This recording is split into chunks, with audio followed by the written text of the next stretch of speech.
السلام عليكم ورحمة الله وبركاته. بسم الله الرحمن الرحيم. الحمد لله رب العالمين، والحمد لله الذي هدانا لهذا وما كنا لنهتدي لولا أن هدانا الله. صلاة وسلاما تاما على رسوله الأمين لا نبي بعده وعلى آله وصحبه أجمعين.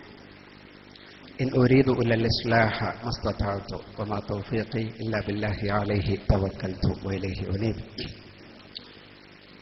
വേദിയിലെ ബഹുമാന്യരായ മർഫൈലി മുക്ക, ആദരണീയനായ ചർക്കളം അബ്ദുള്ള സാഹബ്, പ്രിയപ്പെട്ട ഷാഫി ഹാജി, സുന്നി മഹല്ല് ഫെഡറേഷന്റെയും സമസ്തയുടെയും കീഴ്ഘടകങ്ങളുടെയും ബഹുമാന്യരായ നേതാക്കളെ, ഈ സദസ്സിൽ ഈ പുതുമയാർന്ന പരിപാടിക്ക് കേരളത്തിൽ ആദ്യമായി സാക്ഷ്യം വഹിക്കാൻ എത്തിച്ചേർന്ന ബഹുമാന്യരായ സഹോദരി സഹോദരന്മാർ, നേരത്തെ തൻ്റെ ആശംസ പ്രസംഗത്തിൽ കാസർഗോഡ് ജില്ലയെക്കുറിച്ച് ചെർക്കളം അബ്ദുള്ള സാഹബ് ഇങ്ങനെ പറയുന്ന ഒരു വാക്ക് ഞാൻ കേട്ടു. മഹല്ല് ഫെഡറേഷന്റെ കീഴിൽ ആ ജില്ലയെ യാചന മുക്തമായ ഒരു ജില്ലയാക്കി മാറ്റാൻ പോവുകയാണ്. അപ്പോൾ സ്റ്റേജിന്റെ പിറകിൽ നിന്ന് ഞാനും ചിന്തിക്കുന്നത് ഇങ്ങനെയായിരുന്നു: സംസ്ഥാനത്തൊട്ടാകെ നമ്മളുടെ കുട്ടികളുടെ മനസ്സിലെ യാചന മാറ്റാനുള്ള ഒരു പരിപാടിയാണ് മഹല്ല് ഫെഡറേഷൻ പാരന്റിംഗ് കോഴ്സിലൂടെ ആവിഷ്കരിക്കാൻ പോകുന്നത്.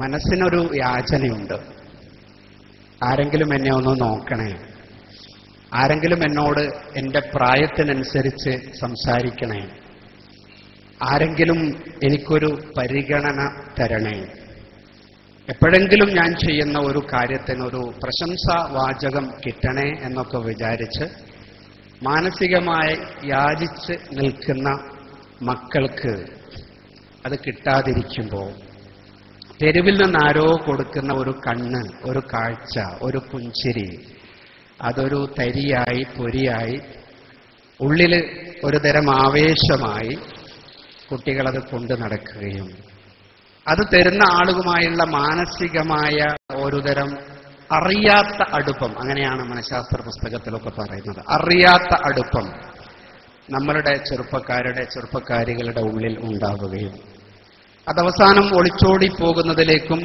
തട്ടിക്കൊണ്ടു പോകുന്നതിലേക്കും ഒരിക്കലും നമ്മൾക്ക് അനുവദിക്കാൻ സാധിക്കാത്ത ഒരുതരം വളർച്ചയിലേക്കും എത്തുന്ന സാഹചര്യം നിലവിലുണ്ട്. ഇവിടെ ആളുകൾ ചോദിക്കും, എന്തിനാണ് നാട്ടിലെല്ലാവരും പാരന്റിങ് എന്നൊക്കെ പറഞ്ഞ് നടക്കുമ്പോൾ സുന്നി മഹല്ല് ഫെഡറേഷൻ എന്തിനാണ് ഇങ്ങനെ ഒരു കോഴ്സ് ആവിഷ്കരിക്കുന്നത്? ഇതിൽ ഒന്നാമത്തെ ഒരു കാര്യം, ഇത് കേരളത്തിൽ ഏറ്റവും നന്നായി ചെയ്യാൻ പറ്റുന്ന ഒരു വിഭാഗം എന്നുള്ളത് മഹല്ല് ഫെഡറേഷൻ തന്നെയാണ്. മഹല്ല് ഒരു അടിസ്ഥാന നേതൃത്വമാണ്. മഹല്ല് പള്ളി കേന്ദ്രീകരിച്ചുള്ള ഒരു പൊതുസഭയാണ്. മഹല്ലിലെ ഖത്തീബിനൊരു അംഗീകാരമുണ്ട്. മഹല്ലിലെ പ്രസിഡന്റ് ഉൾപ്പെടുന്ന നേതൃത്വത്തിന് ജനങ്ങൾക്കിടയിൽ ഒരു സ്ഥാനമുണ്ട്. ആ സ്ഥാനവും അംഗീകാരവും നിലനിൽക്കുന്നിടത്തോളം കാലം ഇത്തരം കോഴ്സുകൾ മറ്റേതെങ്കിലും ഏജൻസികൾ സംസ്ഥാനത്ത് നടക്കുന്നതിനേക്കാളും എത്രയോ ക്രിയാത്മകമാണ്, എത്രയോ ഫലപ്രദമാണ്. നമ്മളുടെ മഹല്ല് ഫെഡറേഷൻ അത് ഏറ്റെടുത്ത് നടപ്പിൽ വരുത്തുന്നത് ഞങ്ങൾക്ക് വലിയ സന്തോഷമുണ്ട്. മർഫൈലിയെ പോലുള്ള നേതാക്കൾ ഇത്തരം പദ്ധതികളെ വളരെ കാലോചിതമായി ഉൾക്കൊള്ളാൻ തയ്യാറായിരിക്കുന്നു. ബഹുമാന്യരായ സംസ്ഥയുടെ നേതാക്കളൊക്കെ ഇവിടെ വരികയും ഈ പദ്ധതിയെ ആശീർവദിക്കുകയും ചെയ്തിരിക്കുന്നു. മനസ്സിന്റെ ദാഹത്തെക്കുറിച്ച് സംസാരിച്ചിട്ടാണ് ഞാൻ തുടങ്ങിയത്. ഞാനൊരു കത്ത് ഈ ഗേറ്റിന്റെ പരിസരത്ത് നിന്ന് എൻ്റെ കയ്യിലേക്ക് വന്നു. അതിവിടെ വന്ന ഏതോ ഒരു ഉമ്മ എഴുതി കൊടുത്തയച്ച ഒരു കത്ത്. ആ കത്തിന്റെ ആകത്തുക ഇങ്ങനെയാണ്: എൻ്റെ വീട്ടിൽ അപകടകാരിയായൊരു മകൻ വളരുന്നു. അവൻ എൻ്റെ വീടിനെ എന്തു ചെയ്യും എന്നെനിക്കറിയില്ല. അവൻ എൻ്റെ വീട്ടിൽ ഭീകരത സൃഷ്ടിച്ചുകൊണ്ടിരിക്കുന്നു. അവനോട് നോ പറയാൻ എനിക്ക് പറ്റുന്നില്ല. അവന്റെ പെരുമാറ്റം എന്നെ പേടിപ്പിക്കുന്നു. ഞാൻ എന്താണ് ചെയ്യേണ്ടത്? ഇത് ഇവിടുത്തെ ഒരു ഉമ്മയുടെ ആദിയല്ല. കേരളത്തിലെ ഒരുവിധം പ്രദേശത്തൊക്കെ നമ്മൾ ചെല്ലുമ്പോൾ സാധാരണക്കാരായ ഉമ്മമാർ പറയുന്ന വാക്കാണ്. കുട്ടി വഴികേടിലായി പോകുന്നു, തർക്കുത്തരം പറയുന്നു, മുടി രണ്ടു ഭാഗത്തേക്ക് ചെത്തിയെടുത്ത് മുന്നിൽ 3 മുന വെച്ച്, അതിന് സ്പൈക്ക് എന്ന് കുട്ടികൾ പറയും, അതിൻ്റെ ഒക്കെ അളവ് എടുത്തിട്ടാണ് കുട്ടികൾ ഇന്ന് ബാർബർ ഷാപ്പിലേക്ക് പോകുന്നത് എന്ന് കയറി വരുന്ന ഒരു കുട്ടിയോട് വാപ്പ പറഞ്ഞു, ഇതെന്തൊരു തെമ്മാടിത്തരാടാ, നിന്റെ കോലം കളഞ്ഞിട്ടിങ്ങനെ നടക്കണോന്ന് ചോദിച്ചപ്പോ വാപ്പാനെ ഒന്ന് തുറിച്ചു നോക്കിയ മോന് അടുക്കളയിൽ ചെന്നിട്ട്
നിങ്ങളുടെ മുമ്പിൽ ഒരു ചിത്രം ഇങ്ങനെ വരച്ചു വയ്ക്കാനാണ് തുടങ്ങിയത്.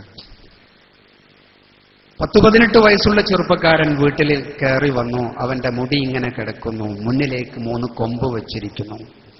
ഏതോ ഒരു താരത്തെ അനുകരിക്കുന്ന മാനസിക അവസ്ഥയിൽ നിൽക്കുന്ന പയ്യനോട് വാപ്പ പറഞ്ഞു, നിന്റെ കോലം കാണുമ്പോൾ ശൈത്താനെ പോലെ തോന്നുന്നു എന്ന് പറഞ്ഞു. ഇവൻ നേരെ അടുക്കളയിലേക്ക് ചെന്നു. വാപ്പാനൊരു നോട്ടം നോക്കി അടുക്കളയിൽ ചെന്നിട്ട് കാല് നിലത്തൊരച്ചിട്ട് ഉമ്മാനോട് പറഞ്ഞു, കക്ഷിനോട് മിണ്ടാണ്ട് നിൽക്കാൻ പറയണം. ഒരു ചെറുപ്പക്കാരന്റെ വികാരം മനസ്സിലാക്കാത്ത ആളാണ് അവിടുത്തെ ഉപ്പ എന്ന് പറഞ്ഞു. ഉമ്മക്ക് വേവലാതിയായി. എന്നോട് ഞാൻ ഒരു 2-3 മാസം മുമ്പ് വിദേശത്ത് നിന്ന് ഒരു ഭാര്യയും ഭർത്താവും വന്നിട്ട് എൻ്റെ അടുത്ത് പറഞ്ഞു, അവസാനത്തെ ശ്രമമാണ് ഒരാളോട് സംസാരിക്കുന്നത്, അവസാനത്തെ ശ്രമമാണ്. സ്കൂളിൽ, ഇന്റർനാഷണൽ സ്കൂളിൽ നിന്ന് പോയി വന്ന മകൻ 2 മണി കഴിഞ്ഞാൽ വീട്ടിലെത്തും, ഭക്ഷണം കഴിക്കും. അവന്റെ കയ്യിൽ 2 മൊബൈലുണ്ട്, അതെടുത്തിട്ട് വീട്ടിൽ നിന്ന് ഓടിപ്പോകും. അറബി പിള്ളേരാണ് സുഹൃത്തുക്കൾ. 12 മണിയാകുമ്പം വാതിൽ മുട്ടും. പേടിയാണ് ജീവിക്കാൻ. അവൻ എന്തൊക്കെ ചെയ്യുന്നു എനിക്കറിയില്ല. അവന്റെ കണ്ണിലേക്ക് നോക്കാൻ പറ്റുന്നില്ല. അവൻ കഞ്ചാവടിക്കുന്നുണ്ട് എന്ന് എനിക്ക് ഉറപ്പാണ്. എങ്ങനെയാണ് ഞങ്ങൾ അവനോട് സംസാരിക്കേണ്ടത്? എന്താണ് ചെയ്യേണ്ടത്? നിങ്ങൾക്കൊരു പരിഹാരവും പറഞ്ഞു തരാനില്ലെങ്കിൽ ഇന്നത്തോടുകൂടി ഞങ്ങൾ ഒരു കാര്യം തീരുമാനിക്കുന്നു, അങ്ങനെ ഒരു മകൻ ഞങ്ങൾക്ക് ജനിച്ചിട്ടില്ല. ആരാണ് ഉത്തരവാദികൾ? ആരാണ് പ്രശ്നത്തിൽ നിൽക്കുന്നത്? 19 വയസ്സുള്ള ഒരു പെണ്ണ് വീട്ടിൽ നിന്ന് പുറത്തേക്ക് പോകുന്നു. കണ്ണാടിയുടെ മുമ്പിൽ കുറേ നേരം നിൽക്കുന്നു. പെണ്ണ് കണ്ണാടിയുടെ മുമ്പിൽ ഇങ്ങനെ നിൽക്കുന്ന സമയത്ത് ഉമ്മ പറഞ്ഞു, എന്താ സൗന്ദര്യ മത്സരത്തിനാണോ പോന്നത്? ഉമ്മ ചോദിച്ചു. പല ഉമ്മമാരും അങ്ങനെ ചോദിക്കും. കുട്ടികളോട് കൊടുക്കേണ്ട സ്ട്രോക്കുകളല്ല കൊടുക്കുക, കൊടുക്കേണ്ട രീതിയിലല്ല സംസാരിക്കുക. നമുക്ക് വായിൽ തോന്നിയതുപോലെ നമ്മളങ്ങ് പറയും. 10 വയസ്സിന് ചോടെ നിങ്ങൾ കുഞ്ഞിനോട് എങ്ങനെയാണോ പറഞ്ഞത് അതുപോലെ നിങ്ങൾ ഇപ്പോഴും കുട്ടിയോട് പറയും. 19 വയസ്സുള്ള ഡിഗ്രി ഫസ്റ്റ് ഇയറിന് പഠിക്കുന്ന മോള് കണ്ണാടിയുടെ മുമ്പിൽ നിൽക്കുന്നത് എന്തിനാണെന്ന് ഉമ്മക്കറിയില്ല. കാരണം കണ്ണാടിയുടെ മുമ്പിൽ നിൽക്കുന്നത് 18 വയസ്സുകാരി 19 വയസ്സുകാരി പോട്ടെ, നമ്മുടെ നാട്ടിലെ 12 വയസ്സുകാരി മദ്രസയിൽ 7ാം ക്ലാസ്സിൽ പോകുന്ന കുഞ്ഞ്, അവർ നിൽക്കുന്നതൊക്കെ അവരുടെ ഇമേജിന്റെ ഭാഗമായിട്ടാണ്. ഇമേജ് സൗന്ദര്യവുമായി ബന്ധമുണ്ട്, വേഷവുമായി ബന്ധമുണ്ട്, അവർക്ക് വീട്ടിൽ കിട്ടുന്ന അംഗീകാരവുമായി ബന്ധമുണ്ട്. ഇമേജ് മനസ്സിന്റെ ദാഹമാണ്. ലോകത്തിൽ ആർക്കാണ് ഇമേജ് ആഗ്രഹിക്കാത്തത്? അവനവന്റെ ഇമേജ് ആഗ്രഹിക്കാത്ത ആൾ ആരാണ് ലോകത്തുള്ളത്? അപ്പോ ഈ കണ്ണാടിയിൽ മുമ്പിൽ നിൽക്കുന്ന കുട്ടിയോട് ഉമ്മ പറഞ്ഞു, എന്താ സൗന്ദര്യ മത്സരത്തിനാ പോന്നെ? ഇന്നാ ചോറ്റുപാത്രം എന്ന് പറഞ്ഞിട്ട് മേശപ്പുറത്തങ്ങ് വെച്ചു, ഒരമർത്തി വെക്കൽ വെച്ചു. ഉമ്മ വിചാരിച്ചു ഞാനിങ്ങനെ വെപ്രാളം കാണിക്കുകയും പേടിപ്പിക്കുകയൊക്കെ ചെയ്ത കുഞ്ഞ് നേരെ ചൊവ്വേ വരൂന്ന. കുഞ്ഞ് വീട്ടിൽ നിന്ന് ഇറങ്ങിപ്പോയി. ഭാഗ്യക്കേടിന് അന്നത്തെ ബസ് മിസ്സായി. കുട്ടിക്ക് അടുത്ത ബസ് വരാൻ 20 മിനിറ്റ് എടുക്കും. എല്ലാ നാട്ടിലുമുണ്ട് ബസ് ഷെൽട്ടറിൽ പ്രത്യേകിച്ച് പണിയൊന്നുമില്ലാത്ത ചെറുപ്പക്കാര്, കരടിന്റെ ഫോട്ടോ ഉള്ള ബനിയനൊക്കെ ഇട്ട് രാവിലെ അവർ വരും, പിള്ളേരെ യാത്രയാക്കും, സ്കൂളിൽ പോകുന്ന, വൈകുന്നേരം വരുന്നവരെ സ്വീകരിക്കുകയും ചെയ്യുന്ന ഒരു വിഭാഗം. അത്യാവശ്യം അവർക്ക് ഗൾഫിൽ ഒരു വിസയൊക്കെ കിട്ടുന്നത് വരെ അങ്ങനെ ഉണ്ടാവും. എല്ലാ സമുദായത്തിൽപ്പെട്ടവരുണ്ട്. നമ്മുടെ സമുദായത്തിലെ മാത്രം ഒന്ന് പ്രസംഗിച്ച് കൂവി ഭയങ്കര പ്രശ്നമാക്കി അവതരിപ്പിക്കുകയൊന്നും വേണ്ട. ഈ പ്രായത്തിലുള്ള കുട്ടികളുടെ മനസ്സിൽ അവരുടെ എൻഗേജ്മെന്റ് കുറവുണ്ടോ അവിടെ ഗ്യാപ്പ് കൂടും എന്നാണ്. എൻഗേജ്മെന്റ് കുറവുണ്ടോ, എന്തെങ്കിലും ജോലിക്കോ പണിക്കോ പോകുന്ന പഠിക്കാനുള്ള ലക്ഷ്യബോധം പോലുള്ള എൻഗേജ്മെന്റ് കുറവുണ്ടോ മനസ്സിൽ ഗ്യാപ്പ് കൂടുന്നുള്ള കാര്യം സ്വാഭാവികമാണ്. അങ്ങനെയാണ് തീവ്രവാദത്തിലേക്കൊക്കെ പിള്ളേർ ചേക്കേറുന്നത്. നമ്മൾ മനസ്സിലാക്കാൻ പറ്റിയിട്ടില്ല അതുപോലെ ഇമേജ് കിട്ടാത്ത ആളുകളുടെ മനസ്സിൽ അരാജകത്വം ഉണ്ടാകും, മനസ്സിൽ അതിഭീകരമായ ഭ്രാന്തമായ ഒരുതരം ചിന്തയുണ്ടാകും. ഈ പെൺകുട്ടി ഇപ്പുറത്ത് നിൽക്കുന്നുണ്ട്, അപ്പുറത്ത് നിൽക്കുന്ന പ്രത്യേകിച്ച് പണിയൊന്നുമില്ലാത്ത ചെക്കൻ വളരെ എക്സ്പെർട്ടാണ്. അവൻ ഇവളെ നോക്കിയിട്ട് ഒന്ന് ചിരിച്ചു.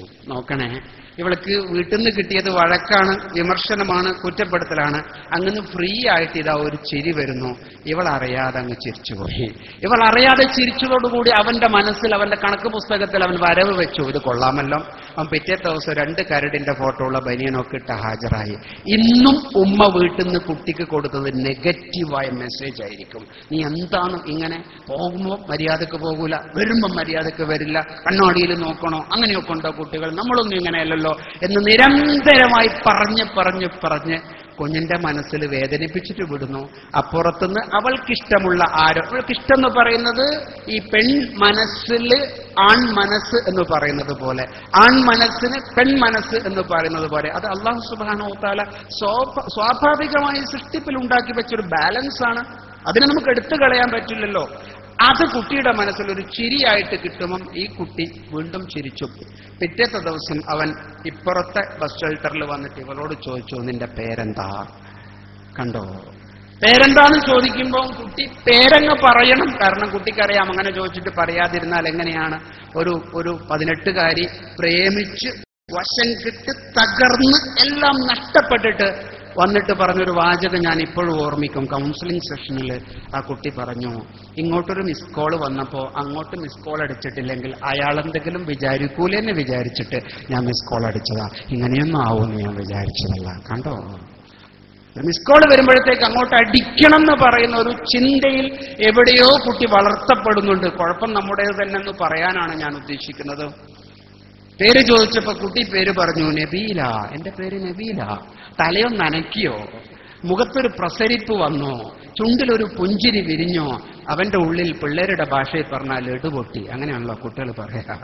കുട്ടികളുടെ മനസ്സിലൊരു അവന്റെ മനസ്സിൽ വല്ലാതെയായി. ഇവൾക്ക് എന്താണെന്ന് മനസ്സിലാകുന്നില്ല. എന്തോ ഒന്നുണ്ട് എന്റെ വീട്ടിൽ എന്റെ ഉമ്മയിൽ നിന്ന് കിട്ടാത്ത, എന്റെ വാപ്പയിൽ നിന്ന് കിട്ടാത്ത, എന്റെ മനസ്സിന്റെ ദാഹം. ശരീരത്തിന് വേണ്ടുന്നതൊക്കെ കിട്ടുന്നുണ്ട്, ഭക്ഷണം കിട്ടുന്നുണ്ട്, വസ്ത്രം കിട്ടുന്നുണ്ട്, മരുന്ന് കിട്ടുന്നുണ്ട്. പക്ഷെ മനസ്സിന്റെ എന്തോ ഒരു ഫീലിങ്ങിന് അവിടെ കിട്ടുന്ന ലോക്ക് ഇവിടെ അഴിഞ്ഞു കിട്ടുന്നുണ്ട്. അവിടെ ഉണ്ടാകുന്ന പിരിമുറുക്കം ഇവിടെ അഴിഞ്ഞു വെക്കുന്നുണ്ട്. അതൊരു സ്വസ്ഥതയാണ്, ഒരു ശാന്തതയാണ്. അതുകൊണ്ട് എനിക്ക് അതിനെയാണ് മാനസികമായ ഒരു ബ്രിഡ്ജിങ്, റാപ്പോ എന്നൊക്കെ മനഃശാസ്ത്രത്തിൽ അറിയാതെ രൂപപ്പെടുന്നതാണത്. അറിയാതെ രൂപപ്പെടുന്നതാണ്. പേര് പറഞ്ഞപ്പോ എന്തിനാണാവോ അവസാനം ഒരു താളത്തിൽ കുട്ടി പേര് പറഞ്ഞത്. സ്ത്രീ സഹോദരികൾ ഈ പരിപാടിയിൽ പങ്കെടുക്കുന്നുണ്ട് എന്നെനിക്കറിയാം. എന്തിനാണോ ഒരു താളത്തിൽ ഫോണ് പറഞ്ഞപ്പോ ഹലോ പറഞ്ഞത്? ഭർത്താവ് ഫോൺ വിളിച്ചാൽ ചില ആളുകൾ ഹലോ എന്ന് പറയും. വേറെ ആരെങ്കിലും പറഞ്ഞാൽ ഒന്ന് നീട്ടിക്കുറുക്കി ഹലോ എന്നൊക്കെ പറയും. കണ്ടോ, നമ്മൾ ആ ടോണിൽ പോലും ശ്രദ്ധിക്കേണ്ട ഒരു കാലത്താ ജീവിക്കുന്നത്. ടോണിൽ പോലും ശ്രദ്ധിക്കണമെന്ന് ഞാൻ ഇന്ന് പറയുമ്പോൾ 14 നൂറ്റാണ്ടുകൾക്ക് മുമ്പ് പരിശുദ്ധ ഖുർആൻ ഇതേക്കുറിച്ച് സൂറത്തുൽ അഹ്സാബിൽ ഇങ്ങനെ പറഞ്ഞിട്ടുണ്ട്. ബിസ്മില്ലാഹിർ റഹ്മാനിർ റഹീം. യാ നിസാ അന്നബിയ്യ ഇൻ ഇത്തഖൈതുന്ന ഫലാ തഖ്ലഅന ബിൽ ഖൗൽ ഫയത്മഅ അല്ലദി ഇൻ ഇത്തഖൈതുന്ന വലാ തഖ്ലഅന ബിൽ ഖൗൽ ഫയത്മഅ അല്ലദി ഫീ ഖൽബിഹി മറദ്. നോക്കി, എത്ര മനോഹരമായ ഒരു ആശയമാണ്. യാ നിസാ അന്നബി ലസ്തുന്ന കഅഹദിൻ നിസാ, അങ്ങനെയാണ് ആയത്. യാ നിസാ അന്നബി ലസ്തുന്ന കഅഹദിൻ നിസാ ഇൻ ഇത്തഖൈതുന്ന ഫലാ തഖ്ലഅന ബിൽ ഖൗൽ ഫയത്മഅ അല്ലദി ഫീ ഖൽബിഹി മറദ്. ഇന്നത്തെ കാലത്തിന് വേണ്ടി പറഞ്ഞതുപോലുള്ള ഒരു ആശയമാണ് നമ്മുടെ മനസ്സിലേക്ക് വരിക. പ്രവാചക പത്നിമാരെ, പ്രവാചക സ്ത്രീകളോടുള്ള ആഹ്വാനം നമ്മളോടൊക്കെ ഉള്ള ഒരു ആഹ്വാനമായിട്ട് ഖുർആന്റെ ഭാഷയെ നമ്മൾ എടുക്കണം. ഇനി തഖൈതുന്ന ലസ്തുന്ന കഅഹദിൻ മിനൻ നിസാ, നിങ്ങൾ സാധാരണ സ്ത്രീകളെ പോലുള്ള സ്ത്രീകളല്ല. ഇനി തഖൈതുന്ന, നിങ്ങൾക്ക് ബോധമുണ്ടെങ്കിൽ വലാ തഖ്ലഅന ബിൽ ഖൗൽ, നിങ്ങൾ വാക്കിൽ താളം പുരട്ടി വർത്താനം പറയല്ല, ലയം പുരട്ടി വർത്താനം പറയല്ല, മധുരം പുരട്ടി വർത്താനം പറയല്ല. അങ്ങനെ വർത്താനം പറഞ്ഞാൽ എന്തു സംഭവിക്കും? ഫയത്മഅ അല്ലദീ ഫീ ഖൽബിഹി മറദ്, ഹൃദയത്തിൽ രോഗമുള്ള കുറെ ആൾക്കാർ അടിയെല്ലാം നടക്കുന്നുണ്ടാവോ, അവരെ നിങ്ങൾ ഭ്രാന്ത് പിടിപ്പിക്കണ്ട. അവന്റെ ഹൃദയത്തിൽ രോഗം എന്നാണ് ഖുർആൻ ഉപയോഗിച്ച വാക്ക്. ഒരുപക്ഷെ മനഃശാസ്ത്ര പുസ്തകത്തിലൊക്കെ ഇതിനെ അൺമെറ്റ് നീഡ്സ് എന്ന് വിളിച്ചിട്ടുണ്ട്. പരിഹരിക്കപ്പെടാത്ത നീഡുകളും കൊണ്ട് നടക്കുന്ന ആളുകൾ ലോകത്തിൽ ആണിന്റെയും പെണ്ണിന്റെയും കൂട്ടത്തിലുണ്ട്. അവർക്ക് വെറുതെ ഭ്രാന്ത് പിടിപ്പിക്കണ്ട, അവരുടെ മനസ്സിൽ ആർത്തി ഉണ്ടാക്കണ്ട. അതുകൊണ്ട് ഹലോ പറയുമ്പോൾ ഹലോ പറയേണ്ട ആളോടാണെങ്കിൽ നിങ്ങൾക്ക് നീട്ടിക്കുറുക്കി ലയവും താളവും ഒക്കെ എടുത്ത് പറയാം. അല്ലെങ്കിൽ നിങ്ങൾ ആ ഹലോയിൽ തന്നെ തീരണം നിങ്ങളുടെ വാക്ക്. ഇതാരാണ് നമ്മുടെ സമൂഹത്തെ പഠിപ്പിക്കേണ്ടത്? ഉമ്മാക്ക് പറഞ്ഞു കൊടുക്കാൻ പറ്റണം, വാപ്പാക്ക് പറഞ്ഞു കൊടുക്കാൻ പറ്റണം. ബസ് ഷെൽട്ടറിൽ ഇരിക്കുന്ന നമ്മുടെ കുട്ടിക്ക് എന്താ സംഭവിച്ച്? ആ കുട്ടിയുടെ മനസ്സിൽ എവിടെയോ വീട്ടിൽ നിന്ന് കിട്ടാത്തത് കിട്ടുന്നു എന്നുള്ളൊരു തോന്നലിലാണ് ആ കുട്ടി പേര് നീട്ടിക്കുറിച്ച് പറഞ്ഞത്. മറ്റവൻ അതിവിദഗ്ധനാണ്. അവൻ ഈ കുട്ടിയോട് അടുത്ത വാചകം എങ്ങനെ പറഞ്ഞു? ഈ ചുരിദാർ നിനക്ക് നല്ലോണം ചേരുന്നുണ്ട് കേട്ടോ, ഇന്നലെ ഇട്ടതും വലിയ കുഴപ്പമൊന്നുമില്ല. ഞാനിത് ഒരു വളരെ പക്വതയുള്ള ഒരു സദസ്സായത് കൊണ്ടാണ് ഞാനിത് പറയുന്നത്. ചെറുപ്പക്കാരോട് ഞാൻ ഇങ്ങനെ പറഞ്ഞാൽ അവർ നാളെ ഇത് മരുന്നായി ഉപയോഗിക്കൂലേ. കുട്ടിന്റെ മനസ്സിലൊരു ആശ്വാസം വന്നു. അൽഹംദുലില്ലാ, വീട്ടിൽ നിന്ന് കഴിഞ്ഞ ഈ കൗമാരമായിട്ട്, കഴിഞ്ഞ 12 വയസ്സായിട്ട് ഈ കാലത്തിന്റെ ഇടയിൽ എനിക്കൊരു നല്ല വാക്ക് കിട്ടിയിട്ടില്ല. എന്നെ കുറ്റപ്പെടുത്തി, എന്റെ വേലകളെ കുറ്റപ്പെടുത്തി, ഞാനൊരു പ്രശ്നമുള്ള പെണ്ണിനെ പോലെ കണക്കാക്കി, ഞാനൊരു ബാധ്യത പോലെ കണക്കാക്കി, എന്നിട്ടും എന്നെ കോളേജിൽ അയക്കുന്നു. എപ്പോഴും കുറ്റപ്പെടുത്തൽ കിട്ടുന്നിടത്തുനിന്ന് ഇവിടെ ഇതാ ഒരു ഓപ്പോസിറ്റ് സെക്സിൽ നിന്ന് എനിക്കൊരാശ്വാസത്തിന്റെ വാക്ക് കിട്ടുന്നു. നിങ്ങൾ പറയൂ, ആണാണോ പ്രശ്നക്കാരൻ, പെണ്ണാണോ പ്രശ്നക്കാരൻ? ഈ പെണ്ണിന്റെ മനസ്സിൽ ഈ ദാഹമുണ്ടാക്കിയിട്ട് കോളേജിലേക്ക് വിട്ട ഉമ്മയും വാപ്പയാണോ പ്രശ്നക്കാരൻ? ഞാനൊരു രക്ഷിതാവാ, ഞാൻ 3 പെൺകുട്ടികളുടെ ഉപ്പയാവും. എൻ്റെ മോള് 8ാം ക്ലാസ്സിൽ പഠിക്കുന്ന മോള് ഇന്നലെ രാവിലെ എൻ്റെ വീട്ടിലേക്ക് മദ്രസയിൽ നിന്ന് കയറി വന്നു. 7:25 ടൈം. അപ്പോഴെന്റെ മുന്നിൽ ഒരു കുടുംബ പ്രശ്നം സംസാരിക്കാൻ വന്നൊരു സ്ത്രീയുമുണ്ട് എൻ്റെ നാട്ടിലെ. ഞാൻ ആ മോളെ സ്വകാര്യമായി വിളിച്ചു. ഞാൻ സംസാരിച്ചുകൊണ്ടിരിക്കുന്നിടത്ത് വർത്താനം നിർത്തിയിട്ട് ഞാൻ അവരോട് പറഞ്ഞു, 1 മിനിറ്റ്. ഞാൻ എൻ്റെ മോളെ ചെവിയിലൊരു വർത്താനം പറഞ്ഞു. എൻ്റെ മകളുടെ മുഖത്ത് കണ്ട പ്രസരിപ്പ്, ഇത്തരം ട്രെയിനിങ് നടത്തുന്ന ഒരാളെന്നുള്ള എനിക്കൊരു പാഠമായിരുന്നു. ഞാൻ കുഞ്ഞിന്റെ ചെവിയിലേക്ക് എന്താ പറഞ്ഞിട്ടുണ്ടാവുകയെന്നറിയോ? എന്തേ ലേറ്റായി എന്നാണോ, ഇങ്ങനെയാണോ നടക്കേണ്ടതെന്നാണോ, എനിക്കെന്താ അപ്പുറത്തോട്ട് കയറിയാൽ പോരെ എന്നാണോ? ഞാനൊന്നും പറഞ്ഞിട്ടില്ല. ഈ സ്കാർഫ് ഇട്ടിട്ട് നിന്നെ കാണാൻ എന്തൊരു ചന്തം മോളെ എന്ന് പറഞ്ഞു. അപ്പൊ മോൾ എന്നോട് പറഞ്ഞു, വാപ്പ വെറുതെ എന്നെ ആക്കല്ലേ. ഈ ഒരു ബന്ധം എവിടെയെങ്കിലും ഉണ്ടോ? വീട് ഒരുതരം കൃത്രിമമായ വീടാകുക. വീട്ടിൽ ഓരോരുത്തർക്കും ഓരോ റൂം, വീട്ടിലെ റൂമിന് വേണമെങ്കിൽ നമ്പർ എഴുതി വെക്കും. 101 മൂത്ത കുട്ടി, 102 രണ്ടാമത്തെ കുട്ടി, 103 കെട്ടിയോളും ഭർത്താവും, 104 പ്രായമുള്ള ഉപ്പയും ഉമ്മയും, ഡൈനിങ് ഹാള് ഒരു ഭാഗത്ത്. കണ്ടോ? ഇങ്ങനെ കൃത്രിമമായി വളരേണ്ടതാണോ വീട്? അല്ലല്ലോ. നിങ്ങളെ വീട് ഒരിക്കലും കബറിടമാകരുത് എന്ന് പ്രവാചകർ റസൂലുള്ളാഹി സ്വല്ലല്ലാഹു അലൈഹി വസല്ലം തങ്ങൾ പഠിപ്പിച്ചില്ലേ? വീട്ടിലേക്ക് കടന്നു പോകുന്ന ഭർത്താവിനെ ഊഷ്മളമായി നോക്കുന്ന പെണ്ണ് വീട്ടിലില്ല, ഇല്ല. പിന്നെങ്ങനെയാണ് ഭർത്താവിന്റെ മനസ്സിൽ സന്തോഷം കിട്ടുന്നത്? ഇനി അണിഞ്ഞൊരുങ്ങി കാത്തു നിൽക്കുന്ന ഭാര്യയുടെ തോളിൽ കൈവച്ച് അസലായിരിക്കുന്നു കേട്ടോ, ഇന്ന് നിന്നെ കാണാൻ എന്തൊരു ചന്തം എന്ന് പറയുന്ന ഭർത്താവ് ഇല്ല. മറിച്ച് ഭർത്താവ് വന്ന ഉടനെ ചായ എടുക്കുക എന്ന് പറയുമ്പോൾ ഗ്ലാസും ചായയും മേശപ്പുറത്ത് കൊണ്ടേക്കുന്ന ഒരു ഉമ്മ രൂപപ്പെട്ടു വരുന്നു. അടുക്കളയുടെ ഭാഗത്തേക്ക് കയറിപ്പോകാത്ത ഒരു ഭർത്താവ് ഉണ്ടാകുന്നു. എന്നിട്ട് അയാൾ ബെഡ്റൂമിലേക്ക് പോകുന്നു, ഡ്രസ്സ് മാറുന്നു, അയാൾ മൊബൈൽ ഉപയോഗിക്കുന്നു, അയാൾ പിന്നെ കമ്പ്യൂട്ടറിലേക്ക് വരുന്നു, ഉമ്മ അപ്പോഴത്തേക്ക് ടിവിയിലേക്ക് പോകുന്നു, മക്കൾ പുസ്തകത്തിന്റെ ചൂടെ പോകുന്നു. ഇങ്ങനെ ഒരു പ്രൊഫഷണൽ ആയിട്ടുള്ള ഒരു വീട്, ഒരു കമ്പനി നടക്കുന്നത് പോലുള്ള ഒരു വീട്ടിന്റെ സാഹചര്യത്തിൽ ചിന്തിച്ചു നോക്കിയേ, എവിടെയാണ് കുഞ്ഞുങ്ങൾക്ക് മനസ്സിൽ സന്തോഷം ഉണ്ടാവുന്നത്? എങ്ങനെയാണ് മനസ്സിൽ ഊഷ്മളമായ ഭാവങ്ങൾ ഉണ്ടാകുന്നത്? എങ്ങനെയാണ് കുട്ടികൾക്ക് നോ പറയാനുള്ള ശക്തി കിട്ടുന്നത്? എവിടെയോ നമുക്ക് തിരുത്തേണ്ടതുണ്ട്, എവിടെയോ നമ്മുടെ ചിന്തകളെ തിരുത്തേണ്ടതുണ്ട്, എവിടെയോ നമുക്ക് മാറേണ്ടതുണ്ട്. നമ്മുടെ പ്രഭാഷണങ്ങൾ ധാരാളമായിട്ട് നടക്കുന്നു, നമ്മുടെ നല്ല സലാത്ത് മജ്ലിസുകൾ എല്ലാ പള്ളിയിലും നടക്കുന്നു. അൽഹംദുലില്ലാഹ്, വലിയ കാര്യമാണ്. സംഘടനാ പ്രവർത്തനങ്ങൾ വളരെ ഊർജ്ജസ്വലമായി നടക്കുന്നു. പക്ഷെ എവിടെയോ കുടുംബം എന്ന് പറയുന്ന അടിസ്ഥാന യൂണിറ്റുകളിൽ കുരുങ്ങിക്കിടക്കുകയാണ്. കുട്ടികൾക്ക് കിട്ടേണ്ട മാനസികമായ ആശ്വാസം കിട്ടാതെ, ഭാര്യയ്ക്ക് കിട്ടേണ്ട ആശ്വാസം കിട്ടാതെ, ഭർത്താവിന് കിട്ടേണ്ട സന്തോഷം കിട്ടാതെ, കൊച്ചു കുഞ്ഞും വലിയ കുഞ്ഞും തമ്മിലുള്ള വ്യത്യാസം തിരിച്ചറിയാതെ ഒക്കെ കുഞ്ഞുങ്ങളിങ്ങനെ വളരുകയാണ്. നമ്മൾ നല്ലതെന്ന് വിചാരിച്ചിട്ട് കൊടുക്കുന്നതെല്ലാം പലപ്പോഴും ദോഷ. നമ്മൾ ചിന്തിച്ചു നോക്കിയിട്ടുണ്ടാവില്ല. 2 മക്കളുണ്ട് വീട്ടില്. 2 ഉദാഹരണം ഞാൻ ഇങ്ങനെ പറയാം നിങ്ങളുടെ മുന്നിൽ. ഒന്ന്, സ്കൂളിൽ നിന്ന് വന്ന വളരെ കൃത്യമായി പുസ്തകം ഒരു ഭാഗത്ത് വെക്കും. ടൈ കെട്ടുന്ന കുട്ടിയാണെങ്കിൽ, ഞാൻ ടൈ കെട്ടണം എന്ന് ഈ കോഴ്സിൽ പറഞ്ഞൊന്നും നിങ്ങൾ വിചാരിക്കേണ്ട, അത് കെട്ടുന്ന കുട്ടിയാണെങ്കിൽ ഞാൻ പറഞ്ഞിട്ടുള്ളൂ. കേരള പരിസരത്തിലുള്ള ഒരു കുട്ടിക്ക് അതൊന്നും അത്യാവശ്യമുള്ളൊരു സംഗതിയല്ല.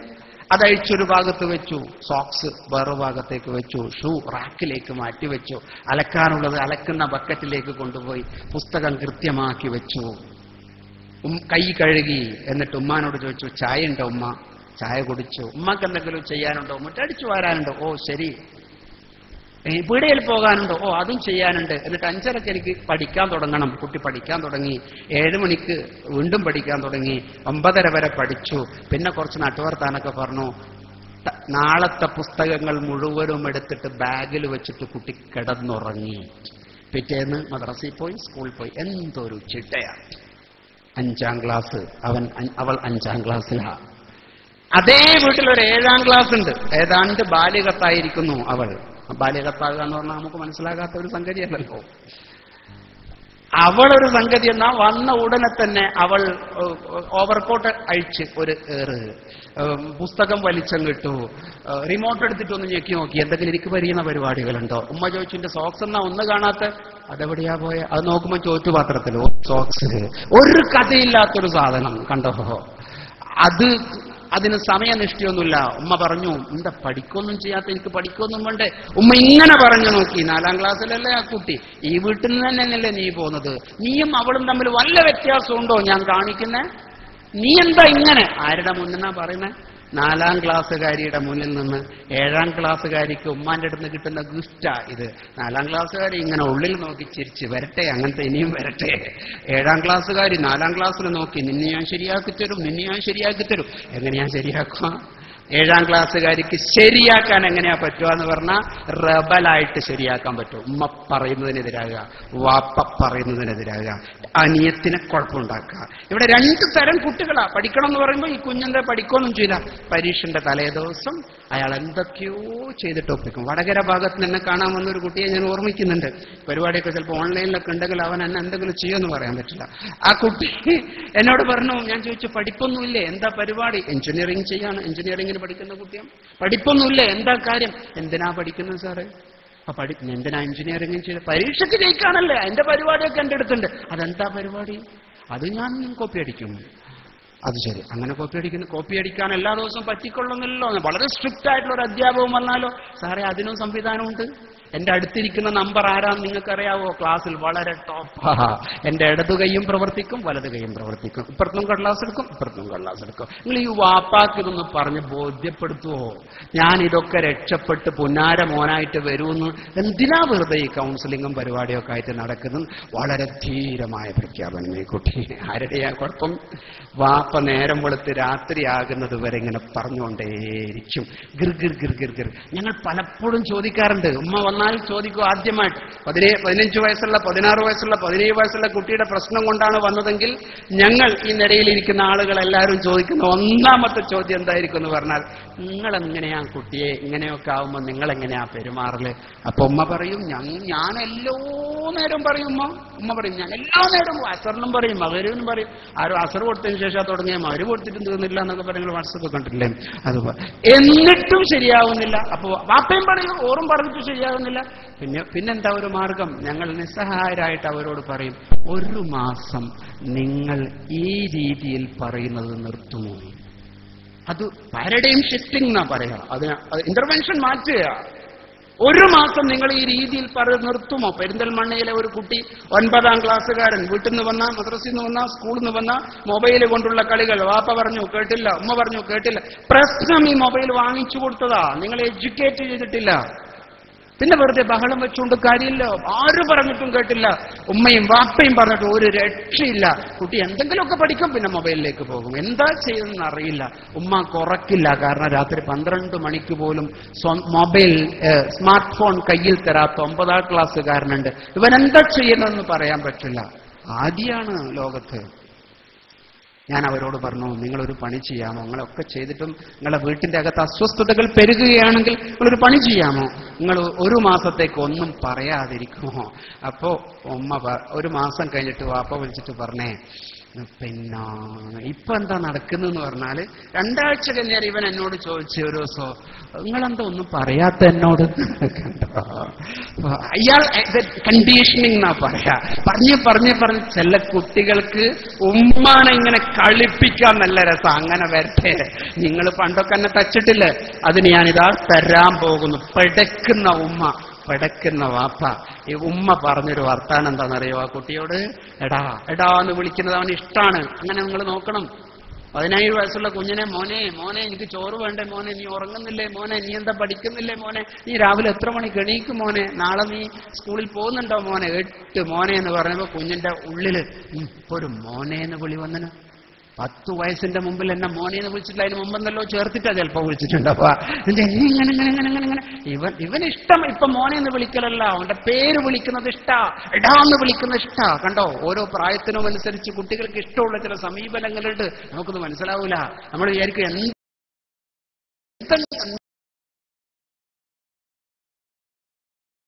എന്തെങ്കിലും മോനെങ്കിലും വിളിച്ചിട്ട് ഇവിടെ നിന്ന് ശരിയാക്കാന്നാ. ഉമ്മ പറഞ്ഞു, ഇനി ഞാൻ പറച്ചില് നിർത്തി. എന്റെ ഉള്ളിലൊരു ഉഷാറുണ്ട്, ഉമ്മാക്കത് മനസ്സിലായിട്ടില്ല. നീ ഭയങ്കര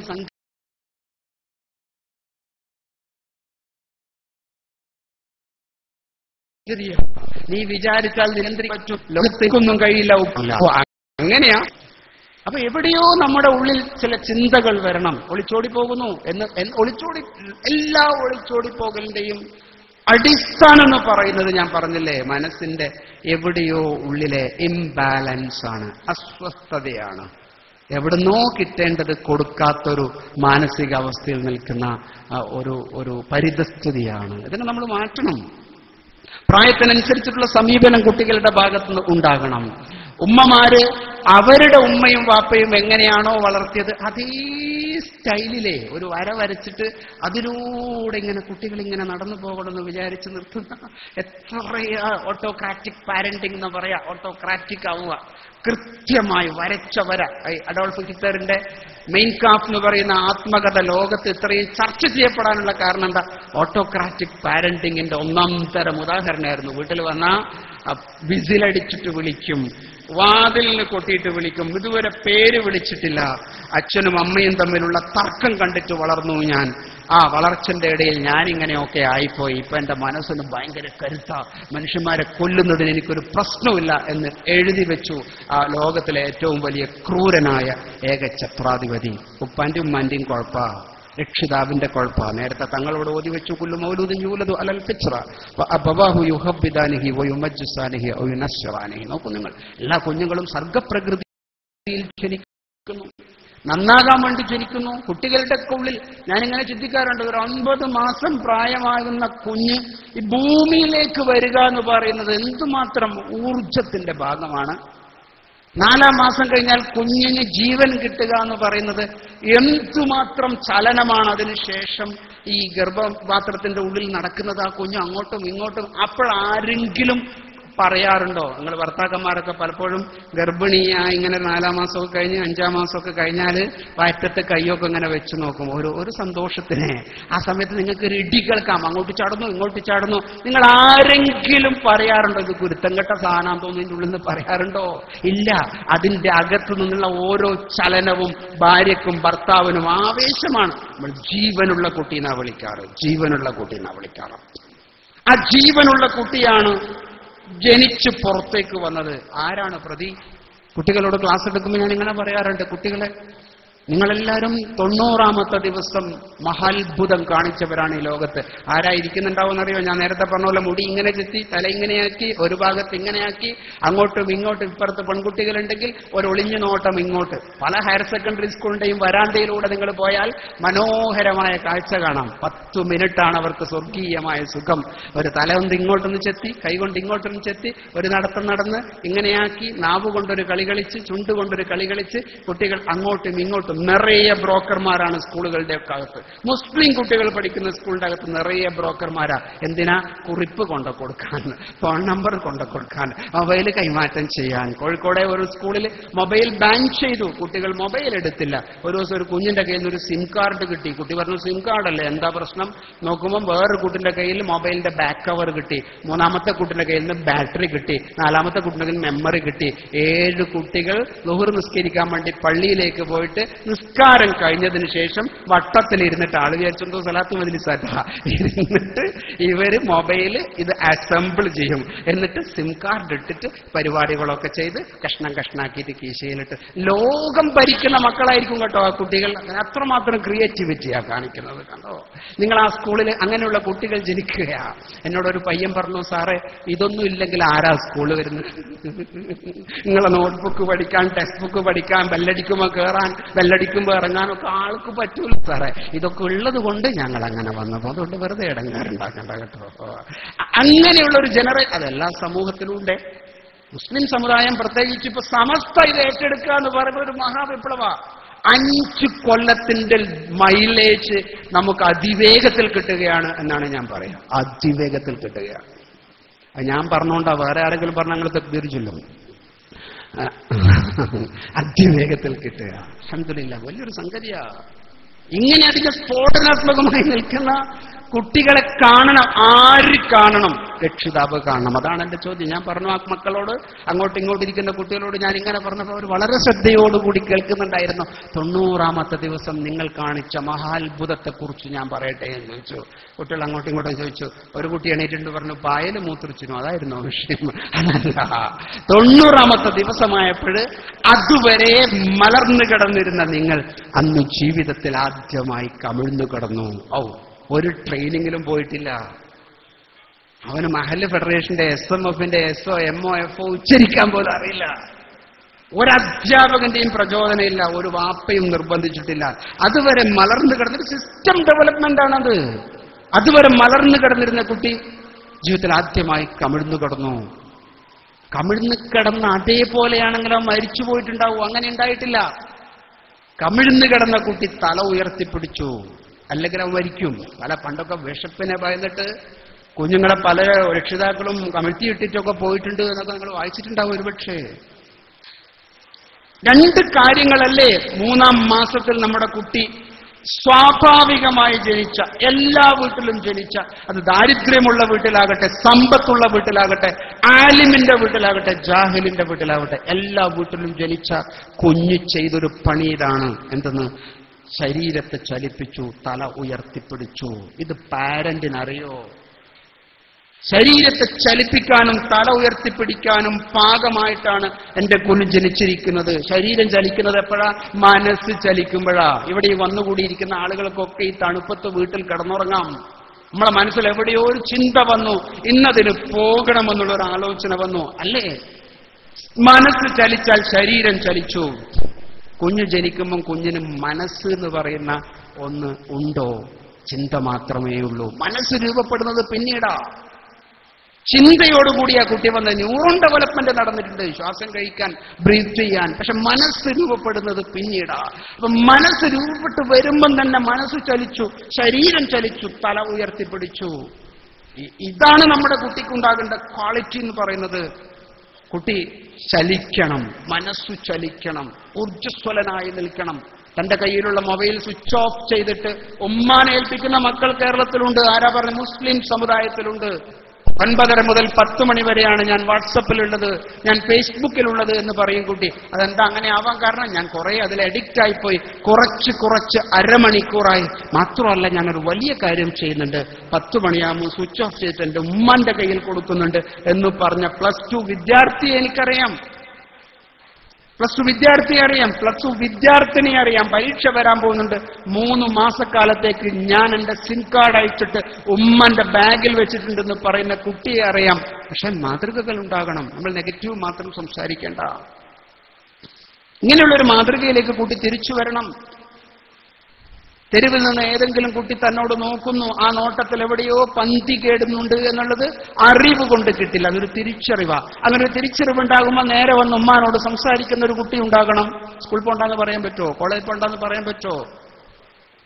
കുട്ടി പറയണം, ഉമ്മ എനിക്കിങ്ങനെ ഒരു സംഭവം ഉണ്ടാകുന്നുണ്ട്. വാപ്പാനോട് പറയണം, എനിക്കങ്ങനെ ഒരു സംഭവം ഉണ്ടാകുന്നുണ്ട്, ഞാൻ എന്താ ചെയ്യേണ്ടത്? എന്തേ പറയാൻ പറ്റുന്നില്ല?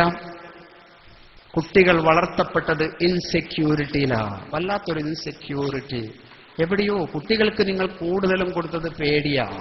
ചെറുപ്പത്തിലെ നമ്മൾ കൂടുതലും കൊടുത്തത് പേടിയാ. കേരളത്തിലെ കുട്ടികൾക്ക് കൂടുതലും കിട്ടുന്നത് പേടിയാ. പ്രത്യേകിച്ചും 7 വയസ്സിന്റെ ഉള്ളിൽ കുട്ടിക്ക് പേടിയുടെ ധാരാളം മെസ്സേജുകൾ നമ്മൾ കൊടുക്കുന്നുണ്ട്. വാപ്പ എന്ന് പറയുന്നത് കുട്ടിയുടെ മുമ്പിൽ ഒരു വലിയ ആളാ, അതിൽ ശരി തെറ്റൊന്നുമില്ല. ഉമ്മ എന്ന് പറയുന്നത് എന്നെക്കാളും വലിയ ആരോ ഒരാളാണ്.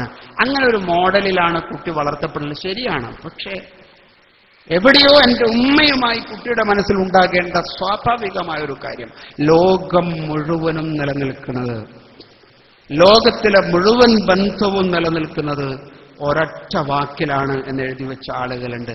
ട്രസ്റ്റ്, TRUST, ട്രസ്റ്റ്, വിശ്വാസം. വാപ്പാക്ക് കുട്ടിയെ വിശ്വാസം ഉണ്ടാകണം, കുട്ടിക്ക് വാപ്പാന് വിശ്വാസം ഉണ്ടാകണം, ഭാര്യയ്ക്ക് ഭർത്താവിനെ വിശ്വാസം ഉണ്ടാകണം, ഭർത്താവിന് ഭാര്യയെയും വിശ്വാസം ഉണ്ടാകണം. ചില വീട്ടിലൊക്കെ വൈകുന്നേരം കയറി വന്നാൽ ഭർത്താവ് ബാത്റൂമിലേക്ക് പോയാൽ ഭാര്യ മെല്ലെ പതുങ്ങി മൊബൈൽ എടുത്ത് സ്കാർപ്പിൽ പൊതിഞ്ഞ് അടുക്കളയിൽ കൊണ്ടുപോയിട്ട് കോൾ രജിസ്റ്റർ മുഴുവൻ പരിശോധിക്കും. പരിശോധിച്ച് ഏതോ പെണ്ണിന്റെ പേരുണ്ടോ, ഇതാണ് ഇവളുടെ പണി. ഭർത്താവും ചെയ്യും, വീട്ടിലെന്തോ വന്നിട്ടുണ്ടോ. ഇങ്ങനൊരു ആദ്യമല്ലാണ്ട് ഒരിക്കൽ ഇത് ഇങ്ങനെ നോക്കുന്നത് കണ്ടതിന്റെ പേരിൽ പ്രശ്നമായി വീട്ടിന്റെ അകത്ത്. കണ്ടോ? ട്രസ്റ്റ് ഉണ്ടാകണം ഭാര്യയുടെയും ഭർത്താവിന്റെ ഇടയിൽ, ട്രസ്റ്റ് ഉണ്ടാകണം ഉമ്മയുടെയും കുഞ്ഞിന്റെയും ഇടയിൽ. ചെറിയ കാര്യമല്ല. ഇന്ന് വൈകുന്നേരം ഇവിടെ വന്നിരിക്കുന്ന സ്ത്രീകളൊക്കെ വീട്ടിൽ പോയിട്ട് നിങ്ങൾ കുട്ടിയെ വിളിച്ചിട്ട് പറഞ്ഞു ട്രസ്റ്റ് ഉണ്ടാകണം, തമാശയല്ല എന്ന് പറഞ്ഞുകൊണ്ട് ഉണ്ടാകുന്നതല്ല ട്രസ്റ്റ്. ട്രസ്റ്റ് ഒരു സംവേദനത്തിന്റെ ഭാഗമായി, അതൊരു അനുഭവത്തിന്റെ ഭാഗമായി, അതൊരു മാനസികമായ കൊടുക്കൽ വാങ്ങലിന്റെ ഭാഗമായി ചെറുപ്പത്തിലേ ഉണ്ടാകേണ്ട ഒരു കാര്യമാണ്. ട്രസ്റ്റ് ഉണ്ടാകുന്ന പ്രായം 0 വയസ്സ് മുതൽ 2 വയസ്സ് വരെയാണ് എന്ന് എഴുതി വെച്ച ആളുകളുണ്ട്. 7 വയസ്സ് വരെയുള്ള പ്രായം അതിന് നിങ്ങൾ കൂടുതൽ ഉപയോഗിക്കണമെന്ന് ശഠിച്ച ആളുകളുണ്ട്. അതിനുള്ള സാധ്യതകൾ ധാരാളമുണ്ട്. അതേക്കുറിച്ച് നമ്മൾ പലപ്പോഴും ചിന്തിക്കുന്നില്ല എന്ന് മാത്രമേ ഉള്ളൂ. എന്താണ് വേണ്ടത്? ഞാൻ ഇങ്ങനെ ആലോചിക്കാറുണ്ട്. എനിക്ക് 86 വയസ്സുള്ളൊരു ഉമ്മയുണ്ട്, മറിയുമ്മ. എനിക്ക് വാപ്പ എൻ്റെ 10ാം ക്ലാസ് കഴിഞ്ഞപ്പോൾ മരിച്ചു പോയിട്ടുണ്ട്. ഞാൻ മിനിഞ്ഞാന്ന് ഉമ്മയെ കണ്ടു. ഉമ്മയുടെ കൈപിടിച്ചു ഞാൻ മുത്തി. തിരിച്ചും ഞാൻ ഇങ്ങനെ ചിന്തിച്ചിട്ടുണ്ട്, എനിക്ക് പാല് തരുന്ന സമയത്ത് എൻ്റെ ഉമ്മ ഒരുപക്ഷെ ചിന്തിച്ചിട്ടുണ്ടാവും, പടച്ചോനെ ഈ മകൻ എങ്ങനെയെങ്കിലുമൊക്കെ പഠിച്ചു വളർന്ന് എവിടെയെങ്കിലുമൊക്കെ രക്ഷപ്പെടണേ എന്ന എൻ്റെ ഉമ്മയുടെ ചിന്ത, അതൊരു സെൻസേഷനാണ്. അതാണ് ഒരുപക്ഷെ എനിക്ക് നിങ്ങളുടെ മുന്നിൽ ഇവിടെ വന്ന് ഇങ്ങനെ നിന്ന് സംസാരിക്കാനുള്ള ഒരാവത് അല്ലാഹ് തന്നത്. വലുതൊന്നും ഞാൻ പറയണില്ല. അത് ചിന്തയുടെ ഭാഗമാണ്. ആ ചിന്ത ഉമ്മമാരുടെ ഉള്ളിലുണ്ടാകണം. പ്രത്യേകിച്ച് പാല് കൊടുക്കുന്ന സമയത്ത്. പാല് കൊടുക്കുന്ന സമയം വളരെ നിർണായകമായ ഒരു സമയമാണ്.